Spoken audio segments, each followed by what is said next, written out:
අපි අද බලමු අපේ දෙවෙනි ප්‍රශ්න පත්‍රයේ පළවෙනි කොටසේ තව එක ප්‍රශ්නයක් අපිට ඉතුරු වෙලා තියෙනවා සාකච්ඡා කරන්න දෙවෙනි කොටසට යන්න කලින් අපි බලමු මේ ප්‍රශ්නේ. ඔයාලා දන්න විදිහට ඒක තියෙන්නේ අපේ 5 සහ 6 පාඩම් වලින්. පාඩම් දෙකෙන් මේක ප්‍රශ්නයක් නේ හැදෙන්නේ. වැඩි කතා නැතුව අපි කෙලිම ප්‍රශ්නට යමු නේද? පළවෙනි එකෙන් අහනවා අපිට, ඒ කියන්නේ මම මේ කතා කරන්නේ 5 වෙනි ප්‍රශ්නේ පළවෙනි කොටස ගැන. එකතු කළ වටිනාකම් ක්‍රමය භාවිතා කරමින් ජාතික ගිණුම් සැකසීමේදී රාජ්‍ය සේවයේ නිමැවුමේ වටිනාකම ඇස්තමේන්තු කරන ආකාරය විස්තර කරන්න කියලා ලකුණු 4ක් දීලා තියෙනවා. එකතු කළ වටිනාකම් ක්‍රමය භාවිතා කරමින් ජාතික ගිණුම් හදද්දී රාජ්‍ය සේවයේ නිමැවුමේ වටිනාකම ගැන තමයි අපෙන් අහන්නේ. රාජ්‍ය සේවයේ නිමැවුම කියලා කියන්නේ රටක අපේ රටේ ගත්තොත් අපේ රටේ රාජ්‍ය සේවයේ නිමැවුම කියලා කිව්වහම පුතේ අධ්‍යාපනය, සෞඛ්‍ය, ජාතික ආරක්ෂාව, ඊළඟට පරිසරය ආරක්ෂා කිරීම සම්බන්ධව, සාමය ආරක්ෂා කිරීම සම්බන්ධව මේ වගේ පැති ගණනාවකට විහිදිලා තියෙනවා. එතකොට මේවයින් බොහෝමයක් සේවාවන් රජයෙන් ලබා දෙන සේවාවන් මුදලක් අය කරන්නේ නැතුව නොමිලේ තමයි අපිට ලබා දෙන්නේ. ඒ නිසා සාමාන්‍යයෙන් අපි යම් භාණ්ඩයක හෝ සේවාවක, ඒ කියන්නේ වෙනත් පෞද්ගලික අංශයෙන් සපයන භාණ්ඩයක හෝ සේවාවක නිමැවුම ගණනය කරන ක්‍රමවේදයට මෙතනදී අපිට නිමැවුම ගණනය කරන්න බෑ. හේතුව මේවට මිලක් අය කරන්නේ නැහැනේ ගාණක් කියන්න. දැන් රජයේ පාසලකින් දරුවෙක්ට ලැබෙන සේවය, අධ්‍යාපන සේවය කොහොමද මයින්නේ? ඇයි මිලක් ගෙවන්නේ නැහනේ? ඊළඟට රජයේ රෝහලකින් රෝගියෙක්ට ලැබෙන සේවය කොහොමද මනින්නේ?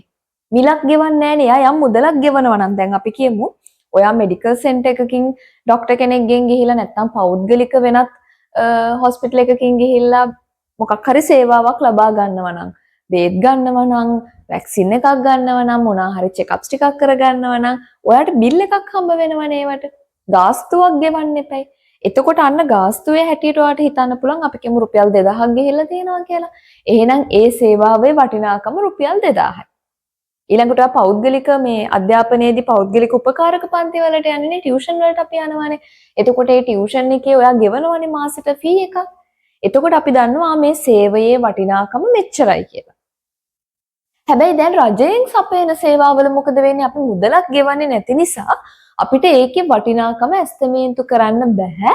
සාමාන්‍යයෙන් අපි භාණ්ඩ සේවාවල වටිනාකම ඇස්තමේන්තු කරන විදියට. ඒ කියන්නේ අවසාන නිෂ්පාදන ක්‍රමයට.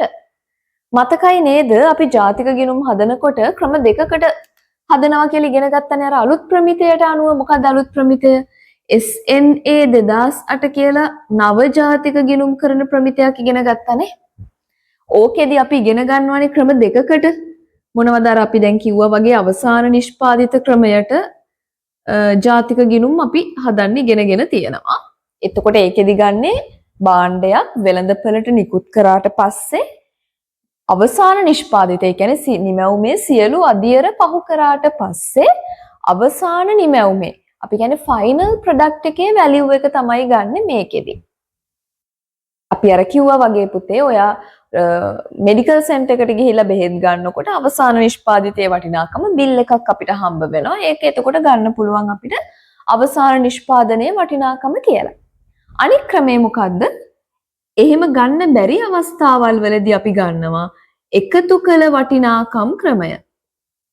එකතු කළ වටිනාකම් ක්‍රමය.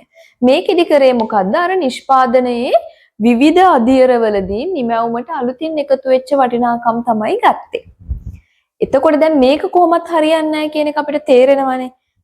මේ අපි කතා කරන රාජ්‍ය සේවය ගැන කියනකොට එහෙනම් මේ මෙතඩ් එක තමයි අපිට පාවිච්චි කරන්න වෙන්නේ. එකතු කළ වටිනාකම් ක්‍රමයට තමයි මේකෙදි හොයන්න වෙන්නේ. එකතු කළ වටිනාකම් ක්‍රමයේදී මතකද ආදායම් මූලාශ්‍ර ක්‍රමයයි නිමැවුමේ වටිනාකම හොයන අනිත් ක්‍රමයත් එක්ක ක්‍රම දෙකක් ඔයා ඉගෙන ගන්න ඇති. එතකොට මේකෙදි එකතු කළ වටිනාකම් ක්‍රමයේදී අපි ගත්තේ අර නිමැවුමේ ඔයාට මතක නම් අපි විවිධ උදාහරණ කතා කරලා තියෙනවා. අපි කියමු ගෘහ භාණ්ඩ නිෂ්පාදන ආයතනයක නම් අර ලී වල වටිනාකම, ඊළඟට ඒ ලී මොනවාද අවශ්‍ය හැඩයට සකස් කරාට පස්සේ සකස් කරපු දැව භාණ්ඩයේ වටිනාකම අලුතින් කොච්චර එකතු වුණාද කියන එක. ඊළඟට ඒක පේන්ට් කළාම තීන් තාලේප කරා මේ තීන් තාලේප කරද්දී එතනදී එකතු වෙච්ච වටිනාකම ඔහොම බලන අවසාන නිමැවුමේ වටිනාකම ගත්තනේ අපි මෙතනදී. හැබැයි මෙතනදී දැන් අපේ රාජ්‍ය සේවය කියනකොට අපිට එහෙම ගන්නත් බෑනේ. නිෂ්පාදනයේ අධියර හොයාගන්න බෑනේ. ඒ හින්දා අපිට ගන්න වෙන්නේ මෙන්න මේ ආදායම් මූලාශ්‍රකමය කියන එක. මෙන්න මේක. ආදායම් මූලාශ්‍රකමේදී අපිට ගන්න වෙන්නේ පුතේ රාජ්‍ය සේවයේදී රාජ්‍ය සේවය සපයන්න නිෂ්පාදන සාධකවලට ගෙවීම් කරනවනේ. අපි කියමු අපිට අධ්‍යාපන සේවය දෙන රජයේ පාසලකින් අධ්‍යාපන සේවය දෙන්න ගුරුවරුන්ට විදුහල්පතිවරුන්ට රජේ වැටුප් ගෙවනවා. අන්න ඒ ගෙවන වැටුප කොච්චරක්ද කියලා බලනවා. මෙච්චර වැටුප් ගෙවුවා නම් ඒ කියන්නේ එච්චර වටින නිෂ්පාදනයක් බිහි වෙලා ඇති කියලා. ඒ කියන්නේ ආදායම් මූලාශ්‍රකමේදී අපි ගන්නෙ මොකක්ද? විවිධ නිෂ්පාදන ක්‍රියාවලි සඳහා නිෂ්පාදන සාධක ඕන වුණානේ. ඒ නිෂ්පාදන සාධක වලට කරපු සාධක ගෙවීම. සාධක ගෙවීම් වලදී තමයි අපි ඒ සාධක ගෙවීම් ටිකේ එකතුවද තමයි අපි මෙතනදී ගන්න. ඒ කියන්නේ වැටුප් තව මොනවද? බදු කුලි, පොලි, ලාභ ඔන්න ඔය වගේ අපි ගන්නවනේ එක එක සාධක ආදායම් ටික. ඔය ටික ගන්න ඕනේ. ඊට අමතරව අපි මේකට එකතු කරන්න ඕනේ මොනවද? ශ්‍රය. ඒ කියන්නේ ස්ථාවර ප්‍රාග්ධන පරිභෝජනය. එහෙම නැත්නම් ප්‍රාග්ධන ශ්‍රය ටික ගන්න ඕනේ. හරිද? ඒ කියන්නේ අපි මේ සේවා සපයන්න ගියාම අපේ ස්ථාවරවත්කම් ශ්‍රය වෙනවනේ. අපේ පුටු මේස, ඒ කියන්නේ රාජ්‍ය ආයතනවල තියෙන ඒවා කාලයත් එක්ක පාවිච්චියත් එක්ක ගෙවෙනවනේ. ගෙවෙන ඒවා නැවත අපි සම්පාදනය කරගන්න එපා. අන්න ශ්‍රය ටික ගන්න ඕනේ. ඊට අමතරව අපි ගන්න ඕනේ නිෂ්පාදනය මත අය කරන බදු සාබයි බදු වලින් කියන්නේ ශුද්ධ බදු කියලා අපි ගන්නේ. බදු වලින් සහන ආධාර අඩු කරාට පස්සේ නිෂ්පාදනය මත අය කරන වෙනත් ශුද්ධ බදු වලින් සහන ආධාර තියෙනවා නම් ඒක අඩු කළාට පස්සේ ඔන්න ඔය ටිකේ එකතුව තමයි අපි ගන්නේ රාජ්‍ය සේවයේ නිෂ්පාදනයේ වටිනාකම ජාතික ගිණුම් වලදී හොයනකොට.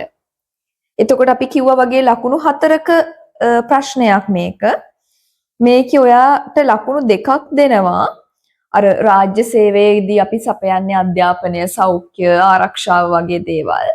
ඒවදී අපිට අවසාන නිමැවුම් ක්‍රමය ගන්න බැහැ. හේතුව අවසාන කියන්නේ මිලක් ගෙවන්න නැතුව නොමිලේ ලබා දෙන සේවා හින්දා කියලා කියනවට ලකුණයි. ඊළඟට ඒ හින්දා අපිට SNA 2008 ක්‍රමවේදය හරහා එකතු කළ වටිනාකම් ක්‍රමයේ යටතේ ආදායම් මූලාශ්‍ර ක්‍රමයට ගන්න වෙනවා කියලා කියනවට තව ලකුණක් හම්බ වෙනවා. හරිද? ඊට පස්සේ ඒක ගන්න විදිය කියන්න එපා. ආදායම් මූලාශ්‍ර කියලා අපි කොහොමද ගන්නෙ? විවිධ නිෂ්පාදන සාධක ආදායම් ටික අරගෙන ඒකට අපි ශ්‍රය එහෙම නැත්නම් ස්ථාවර ප්‍රාග්ධන පරිභෝජනයත් එකතු කරන්න ඕනේ. නිෂ්පාදනය මත වෙනත් බදු, ශුද්ධ බදු එකතු කරන්නත් ඕනේ.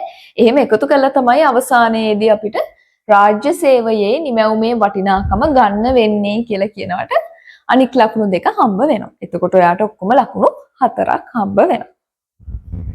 හරි නේද මේ ප්‍රශ්නේ?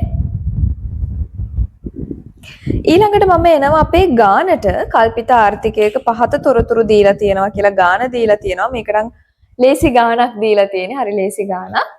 මොකද ඔක්කොම එකතු කළ අගයන් ටික පිළිවෙලට දීලා තියෙනවා. කෘෂි අංශයේ, කාර්මික අංශයේ, සේවා අංශයේ එකතු කළ අගය කියලා දීලා තියෙනවා. අහන්නේ මූලික මිලට දල නිමැවුමේ වටිනාකම.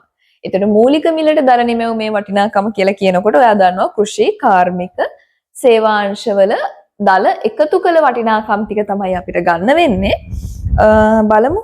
කෘෂි අංශයේ වටිනාකම 1500යි, කාර්මික 4500යි, සේවා 9500යි. එතකොට මේ ඔක්කොගේම එකතුව අපිට එනවා. බලන්න ඔයාට රුපියල් මිලියන 15500ක් එනවද කියලා. ඒක හදන්න දෙයක් නැහැ නේද? බෝඩ් එකේ වට ඒ ටික එකතු කරලා ගන්න පුළුවන්. ඊළඟට අහනවා ඊළඟ කොටසේකේ දදේනි හොයන්න කියලා. ඒකට අර කලින් ගන්න ඕනේ දල නිමැවුමේ වටිනාකම ඕනේ අපිට. ඒ කියන්නේ 15500ට එකතු කරන්න වෙනවා අපිට නිෂ්පාදිතය මත ශුද්ධ බදු. එහෙමනේ අපි ගන්නෙ. එතකොට අතන 15500ට නිෂ්පාදිතය මත ශුද්ධ බදු කියන්නේ බදු වලින් සහන ආධාර අඩු කළාට පස්සේ 1500යි නේද? එතකොට 15500ට 1500ක් එකතු කළාම බලන්න 17000ද කියලා උත්තරේ. ඒකට ලකුණයි. කලින් එකට ලකුණයි මේකට ලකුණයි. ඔන්න ඊළඟ එක තමයි ඔයාලට මතක නැති එකක් තියෙනවා නම් දේශීය ඉතුරුම් හොයන එක. දලදේශීය ඉතුරුම් ගන්න කොහොමද අපි? දලදේශීය ප්‍රාග්ධන සම්පාදනයට ගලපන්න ඕනේ ශුද්ධ අපනයන. එතකොට මෙතන සමහර වෙලාවට ළමයි පටලව ගන්නවා පුතේ ස්ථාවර ප්‍රාග්ධන පරිභෝජනයයි දලදේශීය ප්‍රාග්ධන සම්පාදනයයි කියන එක. අරක ස්ථාවර ප්‍රාග්ධන පරිභෝජනය කියන්නේ පුතේ ෂය. ඒ කියන්නේ මෙහෙම නමෙන් මතක තියාගන්නකෝ ස්ථාවර ප්‍රාග්ධන පරිභෝජනය. පරිභෝජනය කරනවා කියන්නේ අපි පාවිච්චි කරනවා. අපි පාවිච්චි කරන එක ගෙවෙනවා. ගෙවෙන නිසා තමයි අපි ඒකට ෂය කියලා කියන්නේ. ස්ථාවර ප්‍රාග්ධන පරිභෝජනය. ඊළඟට මේකෙදි අපි ගන්නේ දලදේශීය ස්ථාවර ප්‍රාග්ධන සම්පාදනය. අයි වලට අපි ගන්නෙ මතකද? අයි වලට ගන්නවනේ දලදේශීය ස්ථාවර ප්‍රාග්ධන සම්පාදනය, තොග වෙනස් වීම, වටිනාකම් වෙනස් වීම ඔය සෙට් එකේ එකතු වෙන්නේ අයි කියලා ගන්නේ, දල ආයෝජන කියලා ගන්නේ. එතනදී කියන්නේ දැන් ෂය වුණාට පස්සේ ෂය වෙන ටික අපි ආයි නැවත ප්‍රතිසම්පාදනය කරන්න ඕනේ. අන්න අලුතින් ප්‍රතිසම්පාදනය කරන ප්‍රමාණය තමයි දලදේශීය ස්ථාවර ප්‍රාග්ධන සම්පාදනය කියලා කියන්නේ. ඒතර ප්‍රාග්ධන සම්පාදනය කියන්නේ එකක්, ප්‍රාග්ධන පරිභෝජනය කියන්නේ තව එකක්. ඔය දෙක පටලව ගන්න එපා. මෙතනදී අපිට ගන්න වෙන්නේ දලදේශීය ප්‍රාග්ධන සම්පාදනය. ඒක ගානේ වෙනම දීලා තියෙනවා 4500යි කියලා. ශුද්ධ අපනයන නම් අපිට ගන්න වෙන්නේ අර භාණ්ඩ සේවා අපනයන සහ ආනයන අතර වෙනස. එතකොට එනවා නේද ඍණ 1000ක්. ආනයන වැඩිනේ. එතකොට 4500යි ඍණ 1000යි කියලා කියන්නේ 3500යි. දේශීය ඉතුරුම් 3500යි. ඒකටත් ඔයාට ලකුණක් හම්බ වෙනවා. හරිද? ඒ ප්‍රශ්නෙත් හරි නේද? එතකොට ඒකයි මම කිව්වේ පුංචි ගාණක් මේ පාර ජාතික ගිණුම් වලින් දීලා තිබුණේ. ඊළඟට අපි යමු එහෙනම් ඊළඟ ප්‍රශ්නේ අපෙන් සංක්‍රාම වෙනස් වුණාම රජයේ සංක්‍රාම වියදම 100කින් වැඩි වුණ නිසා ජාතික ආදායමට කොච්චර වෙනසක් වෙනවද කියලා අහනවා. මේක ඔයා දන්නවා පුතේ මුලින්ම කරන්න ඕනේ මොකද්ද? සංක්‍රාම නිසා ඇතිවෙච්ච වෙනස අහනවා නම් ඔයා සංක්‍රාම ගුණකය මුලින් හොයාගෙන ඉන්න එපයි. KTR transfer ගුණකය. කොහොමද අපි ගන්නෙ? B බෙදීම 1 B. එහෙම නැත්නම් B වෙනුවට ඔයාලට ලියන්න පුළුවන් ආන්තික පරිභෝජන නැමියාව බෙදීම 1 ආන්තික පරිභෝජන නැමියාව. එහෙම නැත්නම් මෙහෙමත් ලියත හැකිනේ. ආන්තික පරිභෝජන නැමියාව, ඒ කියන්නේ marginal propensity of consumption බෙදනවා එකෙන් MPC අඩු කළාම මොකද්ද? MPS. ඒ කියන්නේ ආන්තික ඉතුරුම් නැමියාව. එහෙනම් MPC බෙදීම MPS කියලා ලිව්වත් වැඩේ හරි. බලමු අපිට ගානේ MPC දීලා තියෙනවද කියලා. MPC දීලා නෑ පුතේ. දැක්කද? ඔන්න ඔය වගේ පුංචි තැනක පටලව ගන්නවා. දීලා තියෙන MPS. ඒ කියන්නේ මෙන්න මෙයා තමයි දීලා තියෙන්නේ 0.2යි කියලා. ඉතින් එයා 0.2 නම් ඔයා මෙයා ගැන දන්නවනේ. මොකද මේ දෙන්නගේ එකතුව එකට සමාන වෙන්න එපා. එහෙනම් මෙයා 0.2යි නම් MPC අනිවාර්යෙන් 0.8 වෙන්න එපා. එහෙනම් 0.8 බෙදීම 0.2 කියලා කියන්නේ අපිට එනවා සංක්‍රාම ගුණකය 4යි කියලා. 8 බෙදීම 2. ඊළඟට අපෙන් අහන්නේ සංක්‍රාම මිලියන 100කින් වැඩි වෙනවා කියලානේ. එතකොට ජාතික ආදායමට මොකද වෙන්නේ බලනවා. එහෙනම් ඩෙල්ටා y ජාතික ආදායමේ වෙනස සමානයි සංක්‍රාම ගුණකය වැඩි කරනවා සංක්‍රාමවල වෙනසෙන්. මතකනේ මේ ගුණකය කියන්නේ මොකද්ද පුතේ? ගුණකය කියන්නේ සංක්‍රාම වෙනස් වෙනවා වගේ කී ගුණයකින් ජාතික ආදායම වෙනස් වෙනවද කියන එක. දැන් මෙතන 4යි කියන්නේ සංක්‍රාම වෙනස් වෙනවා වගේ 4 ගුණයකින් ජාතික ආදායම වෙනස් වෙනවා කියන එකනේ. එතකොට දැන් ගුණකය අපි හොයාගත්ත 4යි සංක්‍රාම කොච්චරකින් වෙනස් වෙනවා කියලාද බලමු. කියන්නේ මිලියන 100 නේද? ඔව්. සංක්‍රාම මිලියන 100කින් වැඩි වෙනවා කියලා කියන්නේ අන්න ඒකත් චුට්ටක් ඔළුවේ තියාගන්න වැඩි වෙනවද අඩු වෙනවද කියන එක. ඒතකොට ධන ඍණ වෙනස් වෙනවා.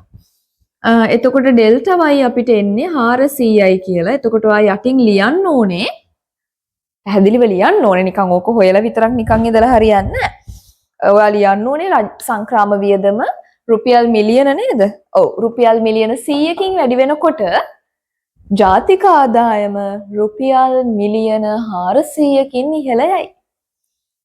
එතකොට මෙතනදී සංක්‍රාම ගුණකය හොයනවට එක ලකුණක් දීලා තියෙනවා. ඩෙල්ටා y 400යි කියනකට එක ලකුණක් දීලා තියෙනවා. ඊළඟට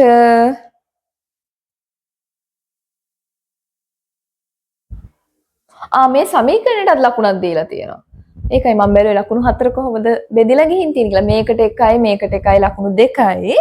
මේක හොයනවට 1යි ලකුණු 3යි. යටින් දීලා තියෙනවට ලියන්න ඕනවා කොහොමද?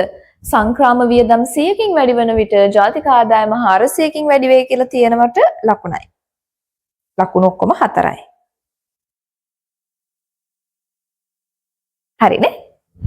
ඊළඟ ප්‍රශ්නේ සමතුලිත ආදායම හොයන්න කියනවා සංවෘත ආර්ථිකයක. සංවෘත ආර්ථිකයක් කියනකොටම ඔයාලට මතක් වෙන්න ඕනේ වැහිච්ච ආර්ථිකයක්. ඒ කියන්නේ ශුද්ධපනයන නැහැ. විදේශ වෙළඳාමේ නිරත වෙන්නේ නැහැ. ඒ වගේමයි මෙයාලා කියනවා රජයේ කටයුතු නොමැති. එහෙනම් රාජ්‍ය පරිභෝජන වියදමුත් නැහැ. කියන්නේ G නැහැ. එහෙනම් මේකේ තියෙන්නේ මොකක්ද?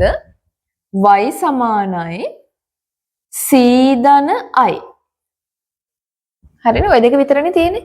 c එතකොට අපිට දීලා තියෙනවානේ 200 ධන 0.8යි y i දීලා තියෙනවා 80යි කියලා. එතකොට මෙතන ඔක්කොම ඉලක්කම් 280 ධන 0.8යි y 0.8යි y කෙලිම මේ පැත්තට ගෙනියන්න පුළුවන්. එතකොට මෙතන already y එකක් තියෙනවා. ඒ y ගෙන් තමයි අපි ඍණ 0.8යි y කියලා දාන්නේ. මේ පැත්ත 280යි. y ගෙන් 0.8යි y කියලා කියන්නේ එකෙන් අඩු වෙනවා කියන එක නෙනේ. අපි අර චූටි පන්තිවල ඉගෙනගෙන තියෙන මෙතන නොපෙනෙන එකක් තියෙනවා කියලා. එහෙනම් එකෙන් 0.8ක් ගියාම 0.2යි y මේ පැත්තේ 280යි. දෙපැත්තම අපි බෙදනවා 0.2කින්. එතකොට y වලට බලන්න ඔයාට ඇවිත් තියෙනවද කියලා 1400ක් කියලා. 1400ක් ඇවිත් තියෙනවද බලන්න. ජාතික සමතුලිත ජාතික නිමැවුම. එහෙම නැත්නම් සමතුලිත ජාතික ආදායම. ඊළඟට ඕක ප්‍රස්ථාරකයෙන් අඳින්න කියනවනේ පුතේ. ප්‍රස්ථාරයකින් අඳින්න කියනකොට පරිමාණයට ඇඳලා තියෙන්න ඕනේ ඔයා. මේ පැත්තට අපි ගන්නෙ y, මේ පැත්තට ගන්නෙ e. එතකොට 1400 ටච් වෙන විදියට තියෙන්න ඕනේ. ඒක බෙදලා අරගන්න. එතකොට 1400ක් පේන විදියට ගන්න එපයි. එක්ක 200 400 එහෙම ගන්න. එතකොට බෙදිලා යනවනේ 2 4 6 8 කියලා. මැද්දෙන් යන්න ඕනේ මොකද්ද? y සමානයි ඒක අංශක 45 රේඛාව යන්න එපයි. ඒක ඇඳලා ඉන්න ඕනේ ඔක්කොටම කලින්. y සමානයි e. ඊළඟට මේ y සමානයි e රේඛාව 1400 ගෑවෙන තැනනේ මේකේ සමතුලිතය වෙන්නේ. ඔතනින් තමයි යන්න ඕනේ ඊළඟ පොයින්ට් එක. මෙතන හරියට කැපෙන තැනින්. හරි. ඊළඟට e රේඛාව අපිට අඳින්න වෙන්නේ e කියන්නේ c ධන i නේ. එතකොට 280 නේ ස්වාධීන පරිභෝජනය. එහෙනම් 280ෙන් යන්න වෙනවා අපිට මෙන්න මෙහෙම c ධන i. හරි. ඊට පස්සේ ඔය දෙක විතරක් අඳින්නත් පුළුවන්. ඒත් ඔයාලට සම්පූර්ණ ලකුණු හම්බ වෙනවා. පරිමාණයට අඳින්න ඕනේ. ඒ කියන්නේ මේ පැත්තේ දැන් මම මාක් කළේ 1400 මේ ටික විතරයි. එහෙම බෑ. 200 400 ඔය විදිහට යන්න ඕනේ. එක්ක අඩු ගානේ 500 1000 1500 එහෙම කියලා මාක් කරන්න. මම අර 200 400 යන කිව්වට 1400 පෙන්වන්න පුළුවන් හින්දා එතකොට. ඊට අමතරව ඔයාට ඕන නම් මේ c රේඛාවයි i රේඛාවයි අඳින්න පුළුවන්. ඒත් හරි. ඒ කොහොමද දැන් i අඳින්න වෙන්නේ? i කියන්නේ 80යි නේ. ඒක අර වෙනස් වෙන්නේ නැහැනේ. මතකයි නේ ස්වාධීන එකක් නේ. එහෙනම් 80ෙන් තමයි ඒක අඳින්න ඕනේ i. ඔන්න ඔහොම අඳින්න ඕනේ. ඊට පස්සේ c එක අඳින්න ඕනේ 200 නේ ස්වාධීන පරිභෝජනය. ඒක 200ෙන් පටන් අරගෙන තමයි ඒක අඳින්න වෙන්නේ c. ඔය විදියට අඳින්නත් පුළුවන්. හැබැයි මේකේ ඒ කියන්නේ y සමානයි e නේ අපිට දැන් ගානට අදාළවනේ මේක අඳින්න කියන්නේ. ඔයා w සමානයි j ප්‍රවේශයට ඇඳලා තිබ්බොත් වැඩේ වැරදි. ඒ නිසා y සමානයි e ප්‍රවේශයටම අඳින්න ඕනේ. ලකුණු 4ක් හම්බ වෙනවා මේකට. හරිද? එතකොට හරියට පරිමාණයට ඇඳලා තියෙනවට ලකුණු හම්බ වෙනවා.